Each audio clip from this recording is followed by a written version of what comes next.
Eita! Tudo bem, gente? Quantos tiveram um domingo abençoado aí? Aleluia! Quantos maridos que estão aqui faz assim? Ah, só os que receberam, ganharam um beijo da irmã hoje, diz amém. Nossa! Esse lado de cá foi mais fraco. Cleitão, você não falou nada. Eu também não ganhei não, Cleito, fica tranquilo. Mas o dia não acabou ainda, né, Vaso? Gente, coisa tremenda, hein? Deus é bom? Deus é bom? Aleluias. Onde é que está o casal Anderson Carvalho e Kelly Cristina? Por favor, onde estão? Dê um sinal com sua mão. Ixi, aqui. Anderson, tudo bem? A esposa foi levar a bebê, né? Bem-vindos, são bem-vindos, estão se tornando membro dessa igreja. Tá bom. Cumprimenta ele aí, gente, os que estão próximos dele aí. Coisa boa. Porventura, tem alguém no nosso meio, só dê um sinal, que está sentindo qualquer tipo de dor? Faz assim. Tem alguém? Algumas mãos. Você pode curvar sua cabeça? Senhor, em nome de Jesus, eu repreendo agora toda dor, todo mal, toda enfermidade, toda seta de doença, para a glória do teu nome, Pai.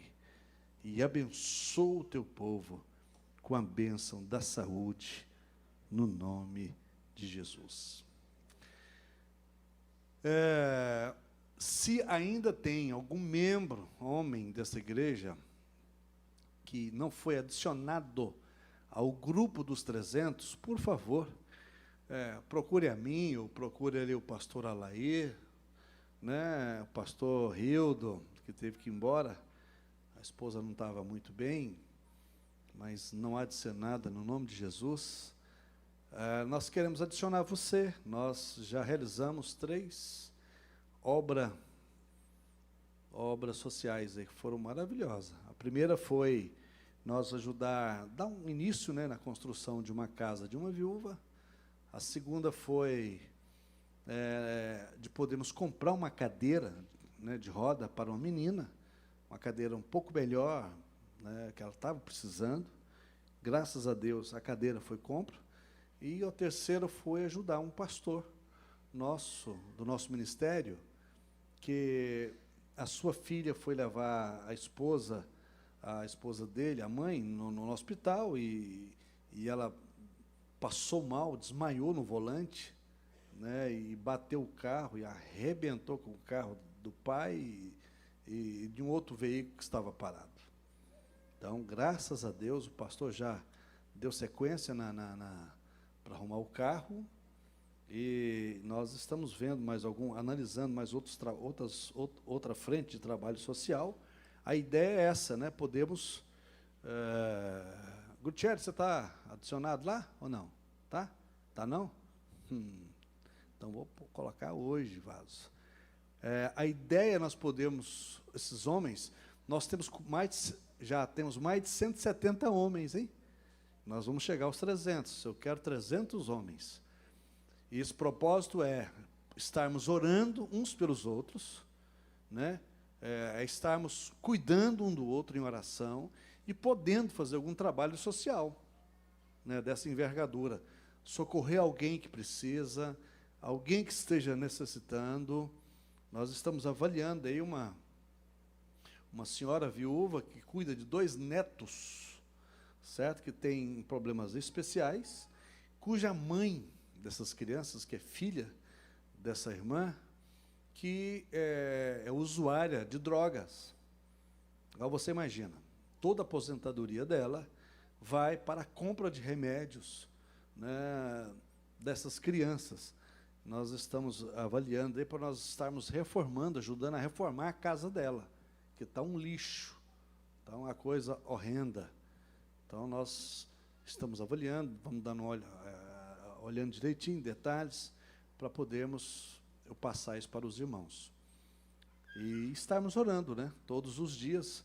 Eu convoco vocês para estarem orando. Eu vou estar agora, a partir de amanhã, mandando uma mensagem de vídeo para todos vocês, né? De ânimo, para que você possa estar se fortalecendo dia a dia. Tá bom? Eu tenho falado, até hoje falei nos 2 cultos, uma ilustração que eu vi de um camarada falar que numa feira cujo o diabo que estava patrocinando essa feira, né? Então o diabo tinha lá alguns produtos que ele estava vendendo: medo, orgulho, inveja, vaidade, um monte de coisas. E tudo a R$ 1,99. E ele colocou lá uma peça mais cara, né? Custava R$ 10. E a pessoa perguntou para o diabo por que aquela peça era mais cara. E ele falou, porque é a minha arma predileta. E qual é? Desânimo. Desânimo. Você já viu um homem desanimado? Para que ele serve? Nada. Absolutamente nada. Um pai desanimado? Um marido desanimado? Coitada da irmã, está ferrada, né? E os meninos, então, coitadinho. Um pastor desanimado? Já viu um pastor desanimado? Jesus está voltando, para que trabalhar mais? Vamos. Uma moça desanimada, uma moça um dia me procurou aqui, bonita, bonitona, daquelas mulheres bonitona, poderosa. Pastor, está difícil, homem no mercado. Eu já desanimei, meu sonho. Meu Deus, coitadinha. Estava definhando. Desânimo. Aí, coincidentemente, passou, né? Uma irmã mais assim.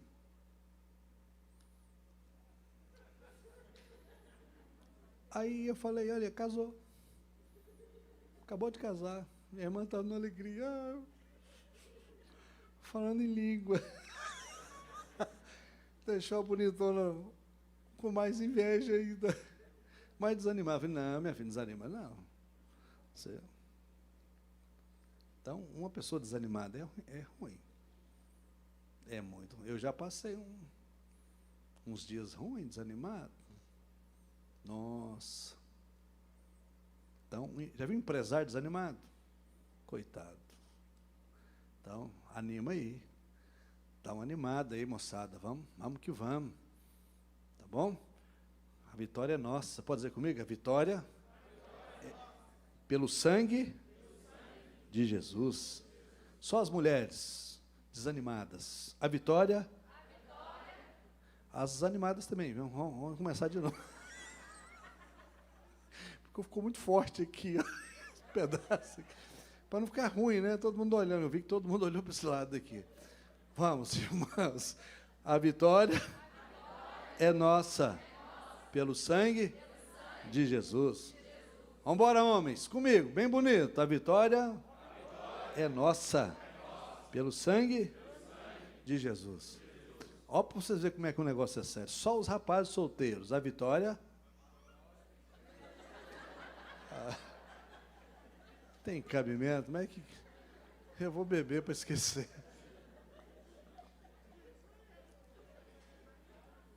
Tá difícil. Quem foi que falou esse negócio aí? Eu vi que foi de cá. Você aí, meu filho, que chegou aí? Não, tá com a Jéssica, não pode estar ruim desse jeito, não. Chegaram todos os pais? Amém. Abra sua Bíblia, por favor. 2 Timóteo, capítulo 4.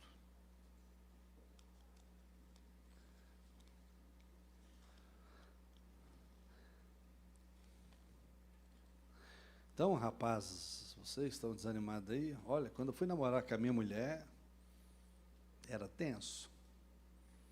Era feinho, cara de ralo, cheio de espinha. Nossa. Foi no gás. Não era bonitão igual uns presbitão meu aqui, não. Mas eu fui lá E tinha uns caras bonitos beirando ela. Eu falei, vaza, vaza todo mundo aqui. Sai, sai, sai, sai. Então, foi na coragem.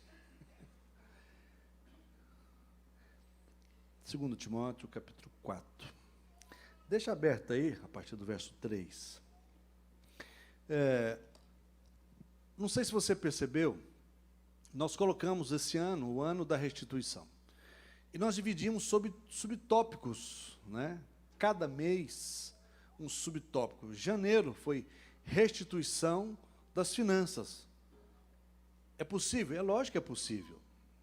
No decorrer da nossa vida, você vai tendo perdas, né? E às vezes perdas que você faz por negócio errado, investimento errado, ignorância, uma série de coisas. É possível? É possível Deus trazer restituição? É lógico que é possível. É lógico que é possível. Né? Eu creio nisso, piamente nisso. Então, esse mês de fevereiro, a restituição é baseada no crescimento espiritual. Nós precisamos crescer. Talvez você já passou por picos, né? Você teve um tempo que você viveu animado, engaisado, cheio de esperança, e você até mesmo envolveu com muitas coisas na igreja. Mas no decorrer do dia a dia, você foi se perdendo. Vai desanimando, desanimando. E a gente precisa disso. Nós temos necessidade disso, né? De crescer espiritualmente falando. Porque se você não cresce espiritualmente falando, fatalmente você não vai dar conta de nutrir uma vida espiritual decente com Deus. Por quê? Porque você vai estar sempre em crise. Qual é a crise do nosso povo? Exatamente a ausência de conhecimento de Deus. Só isso. Quando você tem absoluta certeza de que você é amado, tanto pelo seu pai, pela sua mãe ou pelo seu cônjuge, qual é a necessidade de você ter crise? Fala para mim. Me conta. Não há necessidade. A crise advém da dúvida ou da falta de conhecimento que eu tenho. Quando você é amado por Deus, cuidado por Deus, e você entende que você precisa crescer espiritualmente todos os dias, isso faz toda a diferença. Você pode passar por problema? É lógico que pode. Mas você consegue lidar com eles de uma forma diferenciada. Porque a questão é você nunca ter problema. Não é essa a questão. Problema nós sempre vamos ter. A oração sacerdotal de Jesus, lá em João capítulo 17, é o seguinte: Pai, eu não peço que os tires do mundo, mas que os livre do mal. Então, surgiu o problema, Jesus vai e tira você daqui. Você imagina se fosse assim? Quantos de vocês estariam aqui? Nenhum. Até eu não estaria. Mas que Ele nos livre. Em outras palavras, de que forma? Nos dando habilidade. Para você saber como lidar com o problema. Como lidar com as dificuldades.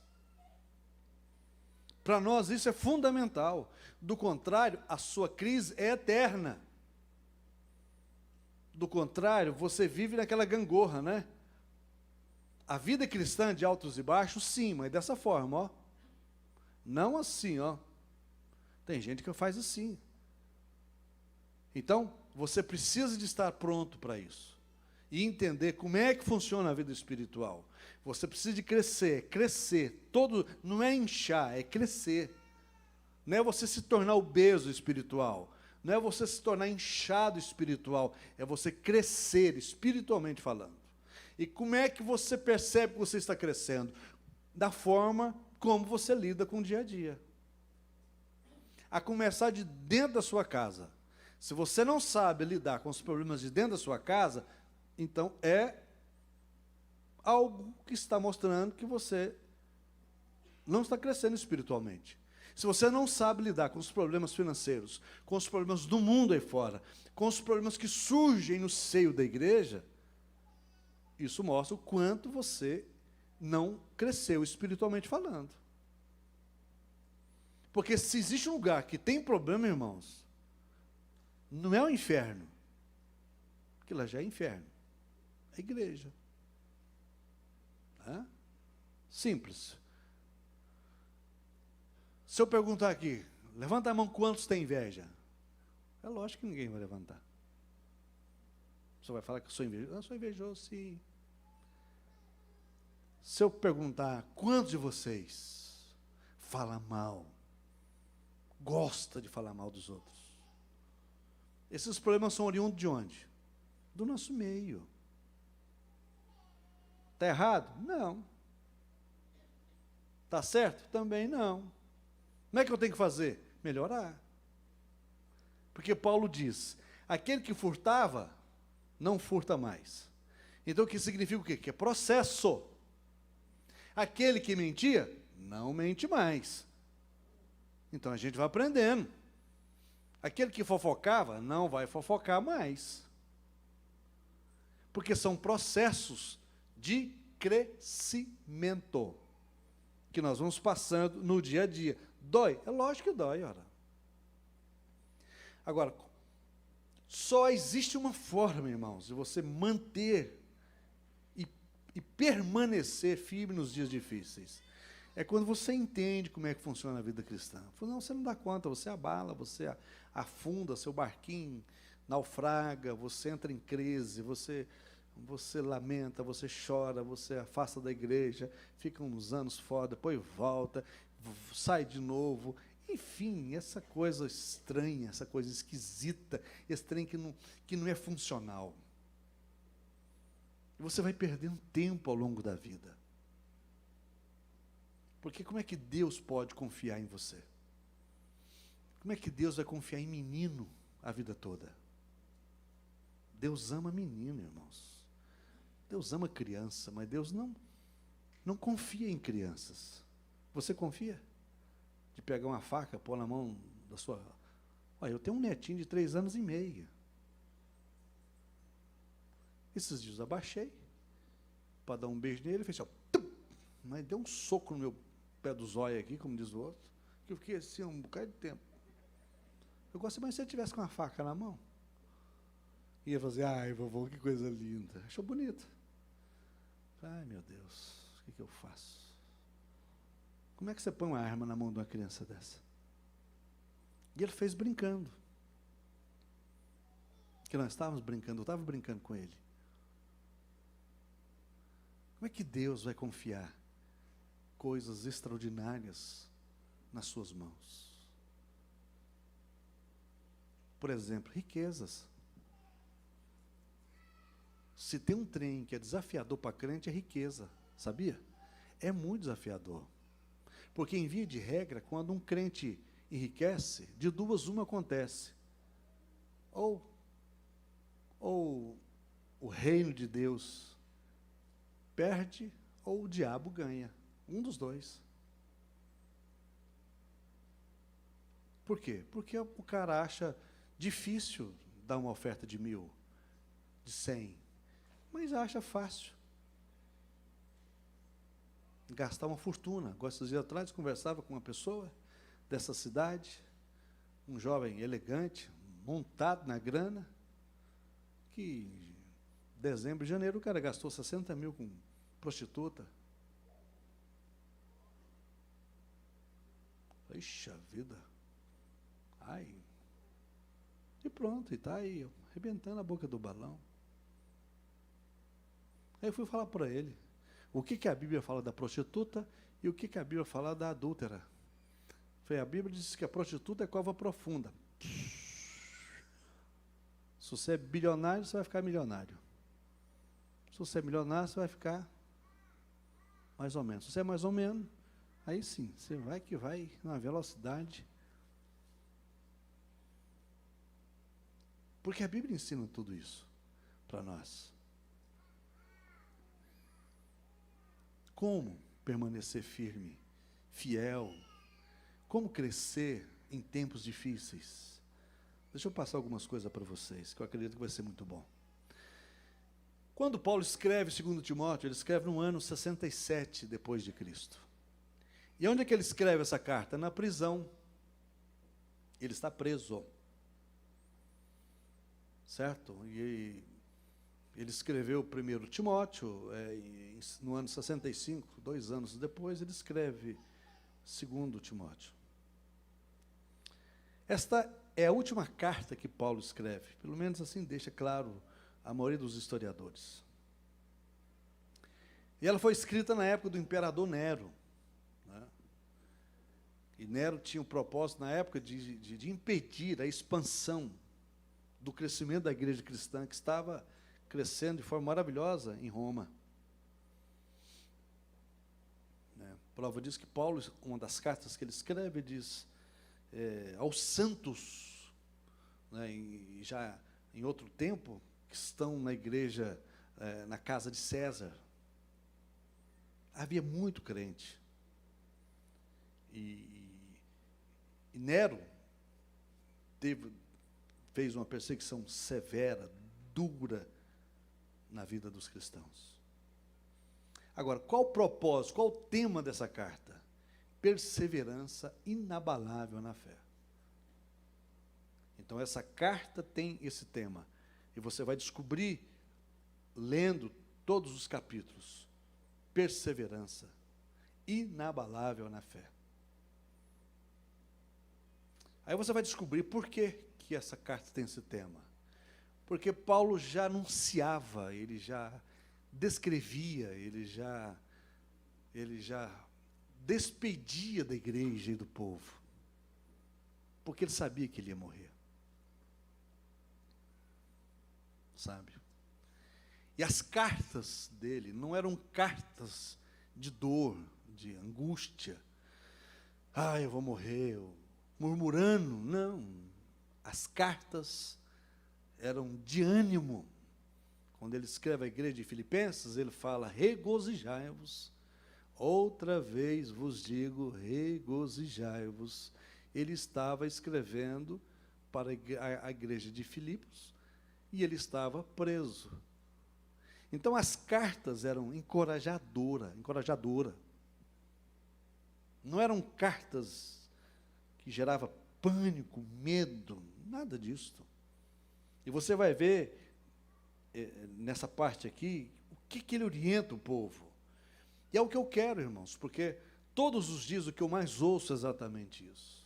Hoje, pela manhã mesmo, eu conversava com um casal aqui, que falava da tragédia, retratando o que eles estão vivendo, o que eles viveram numa determinada igreja aqui em Goiânia.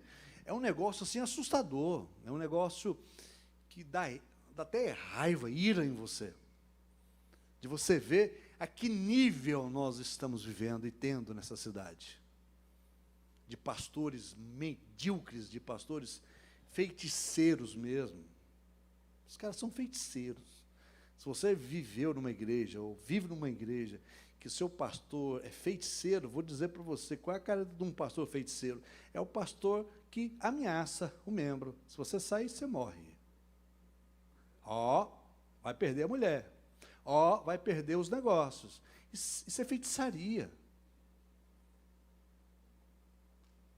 Você é livre para ir para o inferno, quanto mais livre para sair da igreja.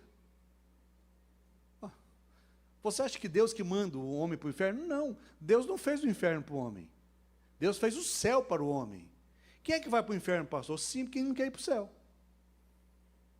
É simples. Não tem segredo. Então nós estamos vivendo isso. Porque eu passei por isso um tempo. Eu estava em transição, acampei num determinado lugar, numa igreja que o pastor tinha. Deus usava ele de fato, nos dons espirituais, e o cara vai, aproveita aquilo e oprime as pessoas. Né? Oprime. Isso é errado. Por isso você precisa conhecer e crescer espiritualmente. Qual a forma de você lidar com isso? Crescendo em Deus. Crescendo em Deus. Crescendo espiritualmente. Paulo escreveu 3 epístolas pastorais. 1 e 2 Timóteo, e Tito. São epístolas pastorais. Qual o propósito? Instruir e orientar os líderes. Sabia? Quanto à ordem na igreja, quanto à doutrina e à disciplina. Tudo isso é fundamental. Sabe? Por que o exército mantém aquela hegemonia extraordinária?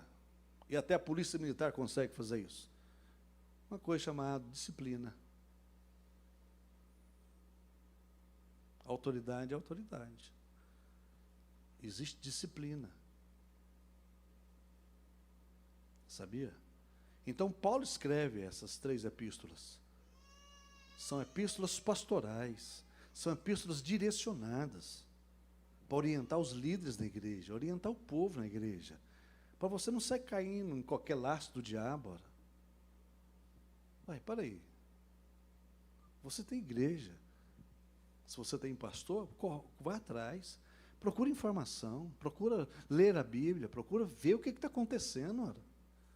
Agora, se você vive aí, meio lá, meio cá, aí é complicado. Se você não tem uma igreja, se você não frequenta a igreja, se você é daqueles que gostam de congregar em casa, lamento. Mas tem nada a ver isso. Você está enganado de viver dessa forma. Porque você precisa pôr na sua cabeça, você não é corpo. Você é membro. Todo membro precisa de estar colado num corpo. E o cabeça é Cristo. Acabou. Por que tem muitos membros apodrecendo e morrendo? Porque está desconectado do corpo.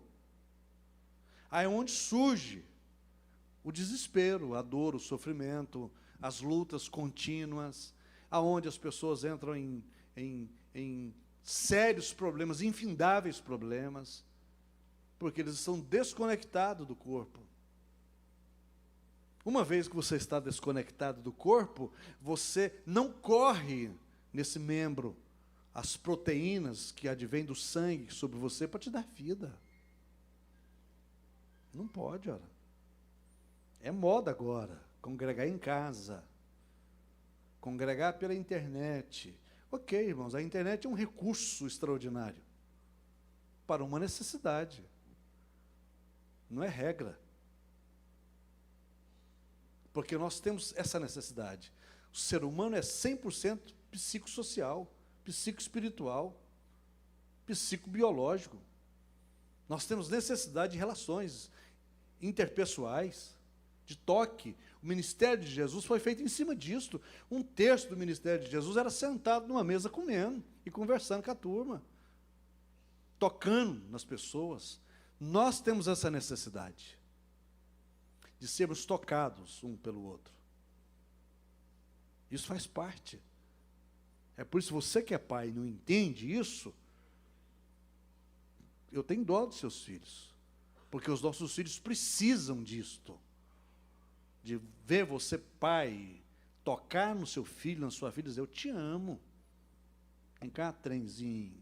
Enfim, usa a linguagem que você adota na sua casa. Não é esse negócio de oi, não. Oi de longe, oi de... Não, isso não funciona. Por isso que está tudo estranho, o mundo. Está tudo diferente. Porque as pessoas estão mudando, querendo mudar a ordem das coisas. Não é assim que funciona, gente.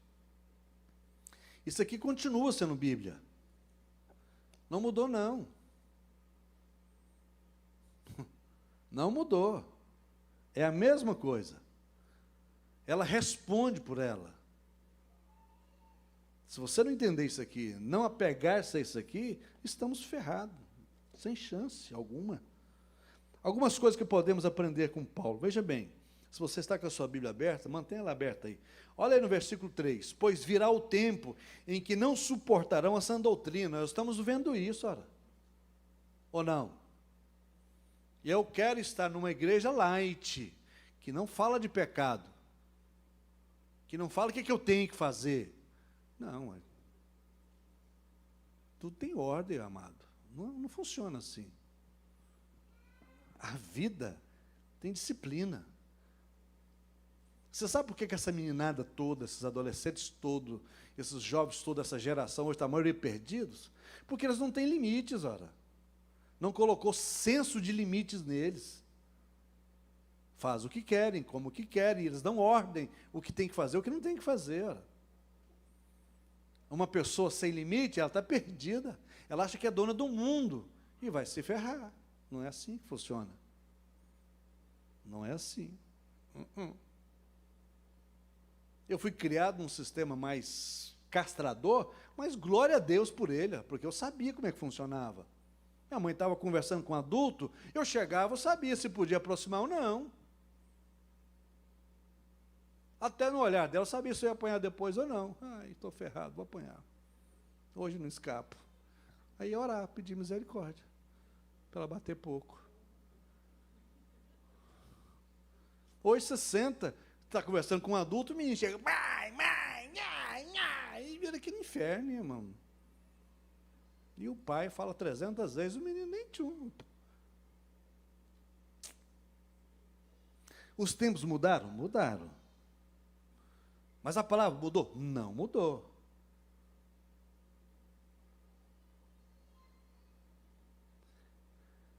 Ao contrário, sentindo coceiras aos seus ouvidos, juntarão mestres para si mesmos. Olha o que a palavra está dizendo.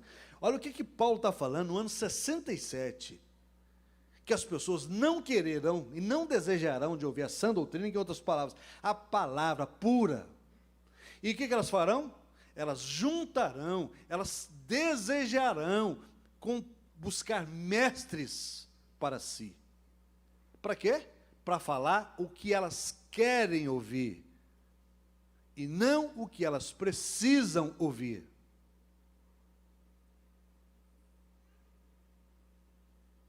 É por isso que nós estamos enfrentando muitos problemas. É por isso que as pessoas não estão dando conta mais, ó. Não aguentam um supapo, não aguentam um vento de problema. É por isso que nós temos mais farmácia em Goiânia do que boteco. É por isso que a indústria farmacêutica dos ansiolíticos estão produzindo. Porque o ser humano aprendeu a ouvir não. Hoje um não deixa o cara... Não, não pode ser assim, ora. Tem que ter regras, limites. Nós precisamos disso. O ser humano precisa disto. Eles se recusaram a dar ouvidos à verdade. É o que está acontecendo. Ninguém quer ouvir verdade, irmãos. Não gosta, não. E o meu compromisso com Deus é falar a verdade aqui. Já falei para Deus, o dia que for para falar mentira em cima desse púlpito, eu quero que Ele me tire dessa igreja. Põe eu para fazer qualquer outra coisa. Qualquer outra coisa. Quanto a isso, eu não tenho dúvidas. Sempre fui virador. Esse negócio, não sei o quê. Não sou, nunca escolhi trabalho. Qualquer negócio me diverte. Mas, para estar aqui em cima, liderando essa igreja, a minha oração tem sido essa. Entende? E eu acredito que essa é a mensagem que vai mudar a vida das pessoas. É a verdade. Se você não está bem e gosta de ouvir mentira, lamento. Lamento. Né? Olha aqui, você, porém, seja moderado em tudo. Suporte os sofrimentos. Faça a obra de um evangelista. Cumpra plenamente o seu ministério. 2 Coríntios, sai daqui de Timóteo.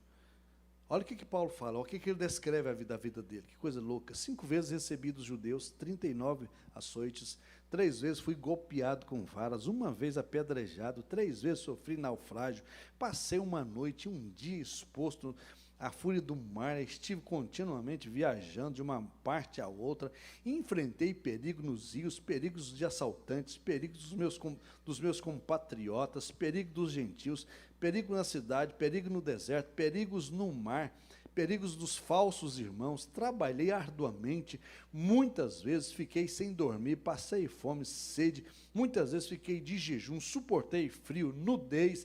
Além disso, enfrento diariamente uma pressão interior, a saber, a minha preocupação com todas as igrejas. Aqui o apóstolo Paulo está falando de todas as dificuldades que ele passou, da resistência dos irmãos em ouvir a palavra de Deus.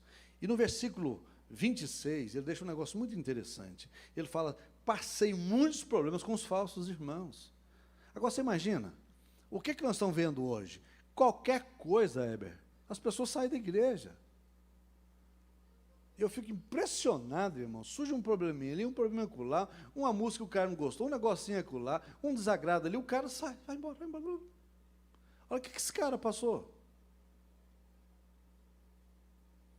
Então, se você não se preparar, se você não tiver musculatura espiritual, você não dá conta. Você que é acostumado com mamadeirinha, leite ninho, Danone, tem uns meninos Nutella, você não vai dar conta, amigo. Evangelho é um negócio diferenciado. Cristianismo não é para qualquer um. Olha, eu aprendi que cristianismo é para cabra macho. O cabra que não for macho não dá conta desse treco aqui, não. Vai mexer com qualquer outra coisa. Fubazenta aí fora.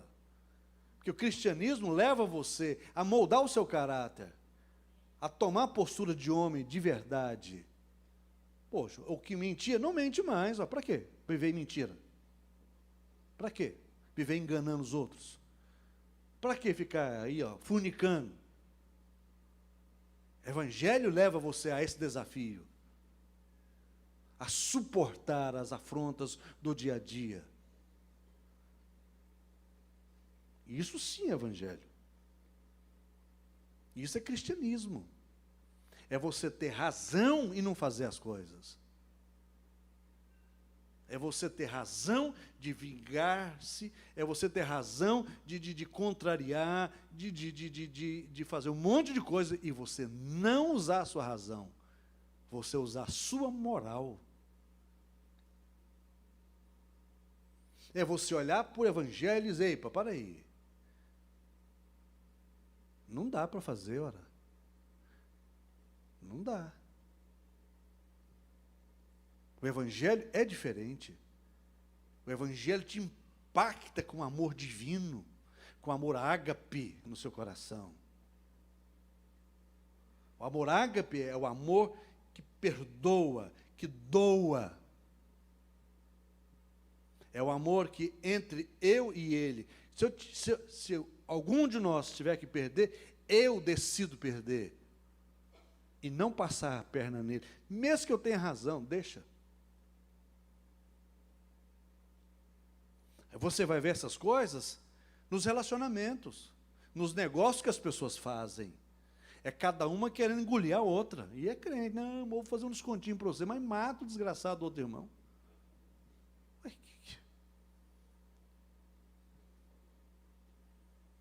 Não é assim que funciona. Não é assim. Esse tempo atrás, veio um cara aqui, eu ouvi a história dele, eu falei: eixa vida, que coisa de louco. A mulher do cara largou ele. Não quero você mais.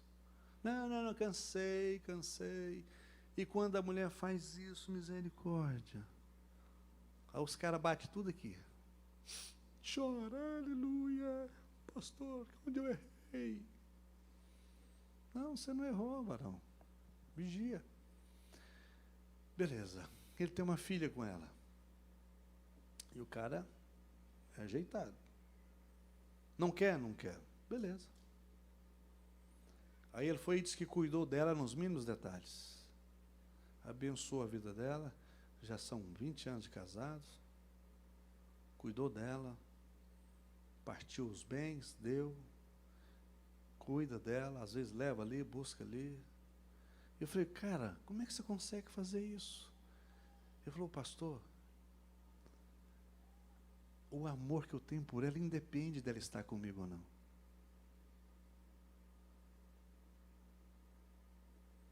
E o mais importante, eu tenho uma filha com ela. Acabou. Quando ela precisa, ela me liga, eu ajudo, resolvo. Já dividi tudo. Mas sempre eu estou ajudando. Falei, cara, eu fiquei, como diz, esbabacado. E às vezes você vê os caras se separam, o cara mata a mulher por causa de porcaria. Que coisa de louco, gente. Isso não é cristianismo. Sabia? Não pode ser. Isso não é vida cristã. É lógico, irmãos, cada caso é um caso, ok? A gente não passa a régua. Às vezes nós estamos vivendo o mesmo problema, mas tem muita coisa que difere. É igual filho. Olha. Você tem 2 filhos, 3, 4, 5 filhos, é iguais? Não, é lógico que não. Cada um é cada um. Você não pode passar régua nos meninos. Mas, em síntese, eu quero dizer para você que a beleza da vida está nisso aí. É no que você conhece de Deus.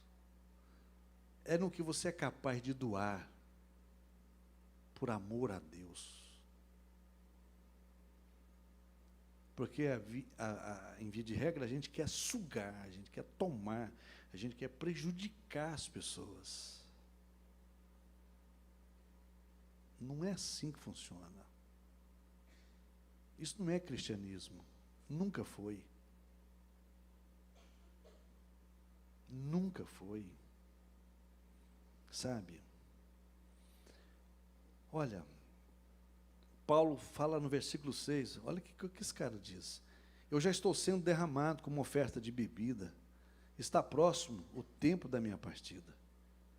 Ele sabia que a sua sentença de morte já havia sido anunciada. E o que a gente vê hoje é um povo desesperado, medo de morrer. Você está com medo de morrer, por quê? Você acha que você nunca vai morrer? É uns trem mais louco, irmãos. É a única certeza que nós temos. Olha. É que a hora que a sua senha chamou, já era, varão. Já viu que você está no telão lá de olho na senha? 1.359.000.000. Epafrodito. Já era Epafrodito. Vou falar Epafrodito, né, porque não tem ninguém que chama Epafrodito aqui. Aí eu falo Zé, o cara morre, é o pastor que amaldiçoou o Zé. Então, estou falando Epafrodito. Já era. Ou então Pioi. Olha, Alessandro, Pioi. Epafrodito, a senha, é a sua vez. A desculpa é o Covid, a desculpa é o coração, a desculpa é o pulmão, a desculpa foi o carro que você pegou na hora errada, que não devia ter pego, a desculpa foi você, em vez de ser de a pé, você foi de bicicleta, ou então, em vez de você ter ido de bicicleta, você foi de a pé. Aí sempre tem a desculpa. Mas é ele que define. A senha que aperta é ele. Enquanto ele não apertar, não vai. Não vai. Então não é essa a sua preocupação. Qual é a sua preocupação? Em viver. Em viver. E viver bem. Eu vou viver. Eu não sei se a minha senha chama amanhã, então eu vou viver. Eu vou viver e vou viver da melhor forma possível. Cumprindo o meu propósito. Então o cara estava preso, ele sabia que ia morrer. Aí ele cita no versículo 7, olha que coisas extraordinárias. Combati o bom combate. Aí eu vou colocar aqui bem em ordem para vocês. Quando ele fala, lutei a boa luta, sabe o que significa isso? Eu fui campeão. Todos nós lutamos, sim ou não? Todos os dias? Então, o que Deus espera de você? Que você seja campeão, ora. Porque a Bíblia diz que em todas as coisas, nós somos mais do que vencedores. Você pode dizer comigo? Em todas as coisas, nós somos mais do que vencedores. Agora, no pessoal, em todas as coisas, eu sou mais que vencedor. Então, veja bem, qual é a luta que você está enfrentando? Mentaliza ela, traz ela à sua memória aí. E diz para ela, eu sou mais do que vencedor. Agora, é uma questão de tempo, ora. Uma guerra não se ganha no estalar de dedos. Uma guerra você precisa de estratégia. Dependendo da guerra, demanda uns dias, meses ou ano, não sei. Mas cada guerra demanda um armamento diferente. Cada guerra demanda uma estratégia diferente. Então, o fato de você estar enfrentando a mesma guerra minha, não significa que você vai usar a mesma arma minha. Não tem nada a ver. Por quê? Porque cada inimigo tem que ser tratado, primeiro, com respeito. Você não trata inimigo nenhum com falta de respeito, irmão.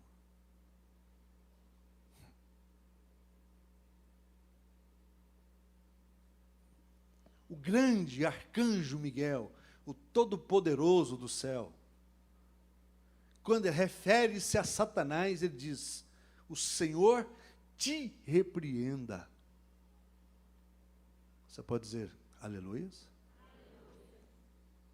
O grande arcanjo Miguel. Agora eu vejo aí uns Zé Ruela, eu piso no capeta, eu chuto o traseiro do capeta, psiu. Ai, vigia, varão. Você dorme, você tira férias, você ronca, você tem pesadelo, tem um monte de coisa na sua cabeça. Uma hora o bicho vai te pegar na curva. Para quê? Tem que ter medo dele? Não, tem que ter respeito, só isso. Inimigo a gente respeita. Você não tem que ter medo do inimigo, mas você tem que respeitar. E você tem que saber qual a arma que você vai usar. Por quê que às vezes nós perdemos batalhas fáceis? Olha bem. Josué separa 3.000 homens e manda para uma cidade chamada Ai. Vai lá e liquida aqueles caras. Preste atenção. Ninguém pega nada de lá. Melhor. O que acontece? Os caras vão, levam a taca, apanha, de um povinho pequeno. Sabe por quê? Porque lá em Jericó, um camarada deixa de obedecer a instrução que Deus deu. O cara pega uma capa, o cara pega uns negocinhos e, ó, esconde. Vai lá, para a guerra, dançou. Então, veja bem, cada guerra tem uma instrução diferente. Aí eles foram chorar diante de Deus. Por que perderam? Aí, Deus mostra para Josué como que eles têm que fazer lá. Cai aonde? Na família do cara lá. Todo mundo vai para o brejo. Mas qual que era a instrução para vencer os muros de Jericó? Tinha uma instrução. Eles não tinham que brigar com ninguém. Eles não tinham que disparar nenhuma flecha. Não tinham. Tinha que dar uma volta por dia. No 7º dia, dar 7 voltas. E a ordem e a voz de comando de Josué para tocar as trombetas. e gritar. Os muros caem. Então você percebe que as guerras que nós enfrentamos no nosso dia a dia, você não pode simplesmente ir com o peito aberto e de qualquer jeito. Você tem que buscar de Deus uma direção, uma instrução, para Ele te orientar como você vai vencer. Por exemplo, o seu casamento está enfrentando uma guerra? Tá. Eu li ali um livro, 10 passos para salvar seu casamento. Aí você dá 10, não dá nada, dá 20, não dá nada, dá 30, não dá nada. Aí você mete no fogo o livro. Porque você não precisava de 10 passos, você precisava de 1. Ou você não precisava dos 10 passos, você precisava de 11. Que cada um é cada um.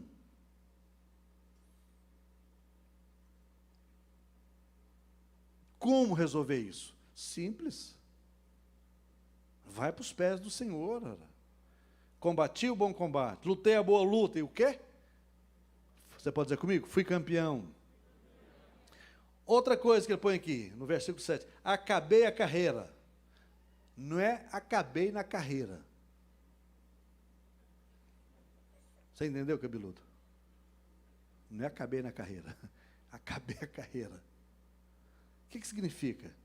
Corri a corrida. E ultrapassei todos os meus competidores.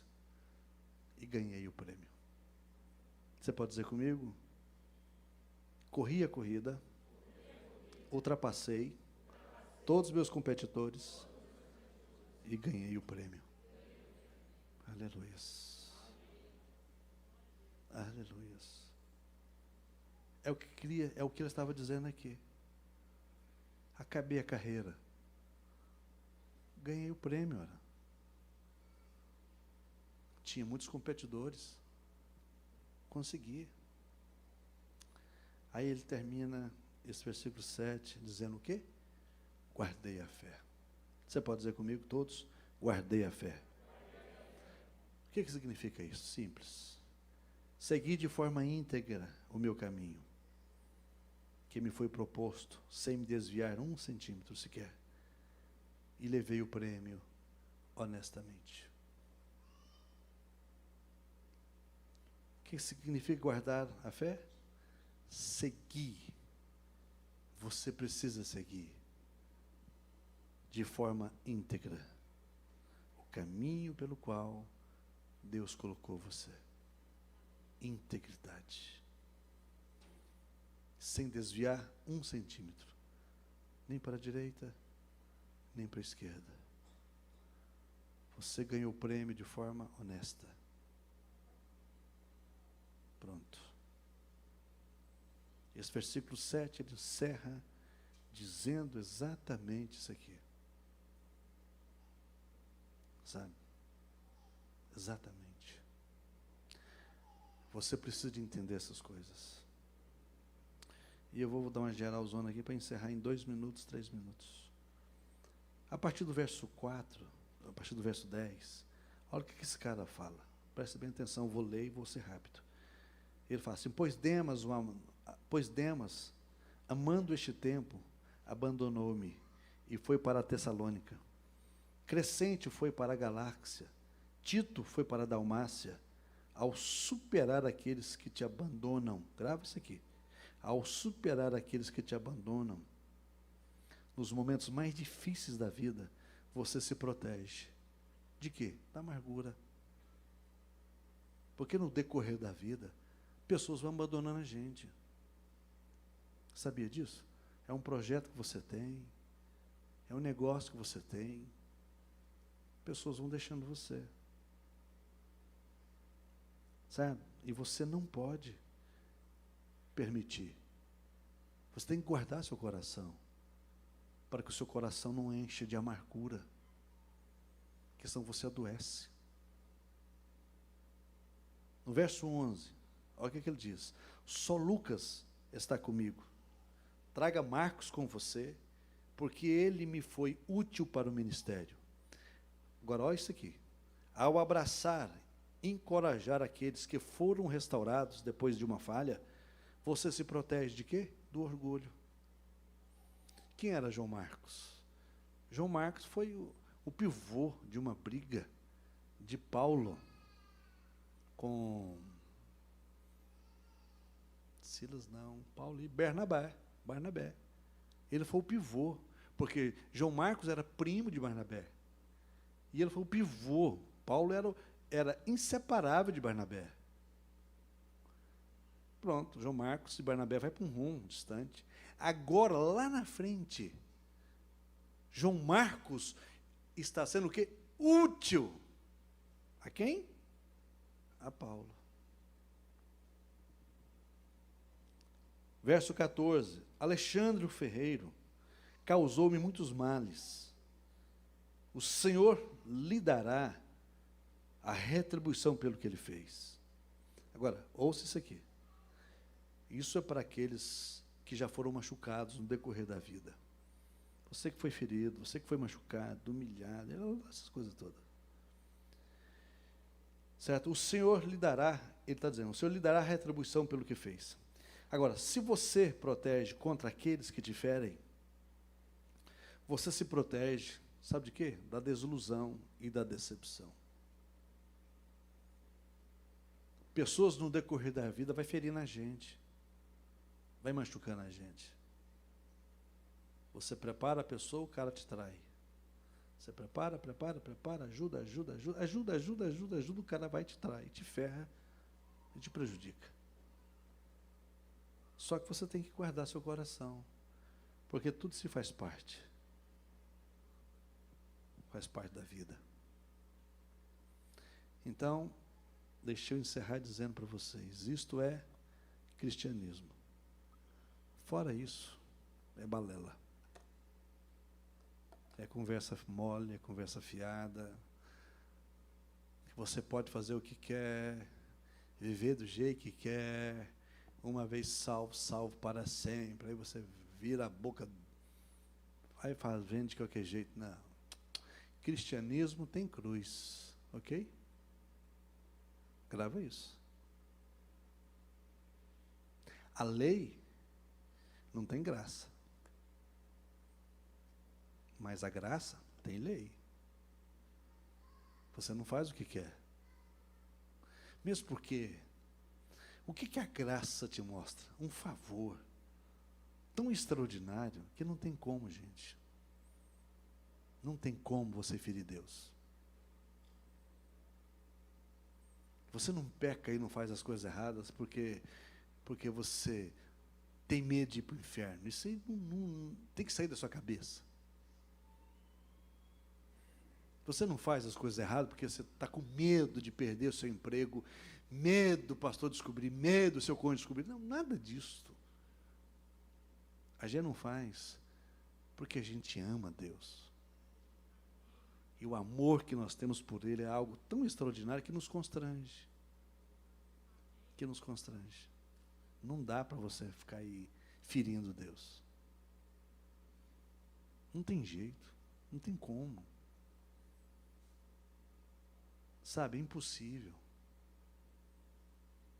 Agora, quando você perde esse temor, você perde o sabor da vida. Você perde a essência do cristianismo. Porque você passa a ser um cristão, um crente faraó. O que é crente faraó? Temente, temoso. Peca de manhã, arrepende à tarde. Peca à noite, arrepende de manhã. Não é assim que funciona. Não é assim que funciona.